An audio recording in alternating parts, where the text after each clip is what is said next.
கர்த்தருடைய நாமத்துக்கு ஸ்தோத்திரம் உண்டாவதாக. உங்கள் துக்கம் சந்தோஷமாக மாறும். இன்னைக்கு அநேகருடைய குடும்பங்களிலே துன்பம் இல்லாத இதுவே இல்லை. ஏதாவது ஒரு துன்பம் ஒவ்வொரு நாளைக்கு தொடரும். அது வியாதியாக இருக்கும், பாடுகளாக இருக்கும், கண்ணீராக இருக்கும், பிரச்சனையாக இருக்கும்.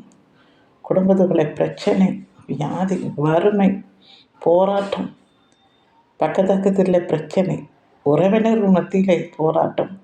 இப்படியாக நாள் ஒரு நாள் ஏதாவது சந்தித்து கொண்டே இருப்போம். ஆண்டவர் சொல்லுகிறார், உங்கள் துக்கம் சந்தோஷமாக மாறும். நீங்கள் சந்தோஷமாய் மாறுவீர்கள். களி கூர்ந்து மகிழும் நாள் வந்து கொண்டே இருக்கிறது. நீங்கள் கர்த்தரை மட்டும் சார்ந்து பொறுமையோடு காத்திருங்க. ஆண்டவர் உங்கள் வழிகளை எல்லாம் செவை பண்ணுகிற தேவனாக இருக்கிறார். உங்கள் வியாதியிலிருந்து ஒரு விடுதலை, உங்கள் போராட்டத்திலிருந்து ஒரு விடுதலை, உங்கள் பிரச்சனையிலிருந்து விடுதலை, உங்கள் கண்ணீர் மத்தியிலிருந்து ஒரு விடுதலை, எல்லாத்திலையும் ஒரு விடுதலை கொடுத்து நீங்கள் ஆனந்தமாய் கர்த்தருக்குள் சந்தோஷமாக இருப்பீங்க. இதை நான் சும்மா சொல்லலை. ஆண்டவர் சொல்லுகிறார், உங்கள் துக்கம் சந்தோஷமாக மாறும் என்று. அவர் வாக்கு கொடுத்தால் அது வாக்கு நிறைவேற்றுகிற தேவன் இல்லையா? நான் அதை விசுவாசிக்கிறேன். விசுவாசத்தினால் இன்னைக்கு நான் சந்தோஷமாக இருக்கிறேன். எவ்வளோ பிரச்சனைகள், அப்பப்பா, இதெல்லாம் நான் கடந்து ஏன் வந்தேன், எப்படி வந்தேன் என்று யோசிக்கும் போது முடியாதுங்க. அப்படி ஒரு கஷ்டம். நான் திரும்பி பார்த்தால் என்னுடைய கடந்த நாட்களில் நான் திரும்பி பார்த்த கண்ணீரோடு தேவனுக்கு நான் நன்றி சொல்வேன். ஏனென்றால் நான் நடந்து வரவில்லை.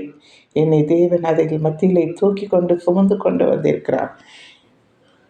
என்னை தாங்கினார், தப்புவித்தார், ஏந்தினார், சுமந்தார், என் கண்ணீரை துடைத்தார், எனக்கு ஆறுதல் படுத்தினார், என்னை அணைத்து கொண்டார், என்னை முத்தம் கொடுத்தார்.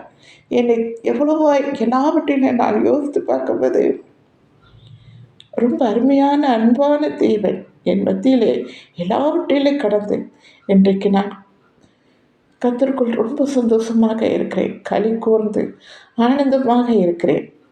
இது எல்லாமே அவர் கொடுத்த விடுதலை, அவர் கொடுத்த பெரிய மீட்பு. நான் எல்லாவற்றிலும் கடந்து வந்திருக்கிறேன். வியாதியோ, கஷ்டமோ, போராட்டம், பிரச்சனை, கண்ணீர், எல்லாவற்றிலையும் நான் கடந்து வந்திருக்கிறேன்.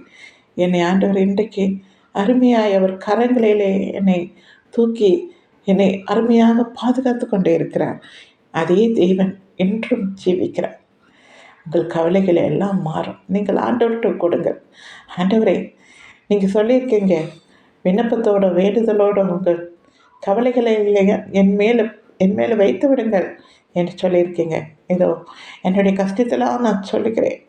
உங்கள் மத்தியிலே நான் எல்லாவற்றையும் விட்டு விடுகிறேன். நீங்கள் எல்லாவற்றையும் பார்த்து கொள்ளுங்கள்.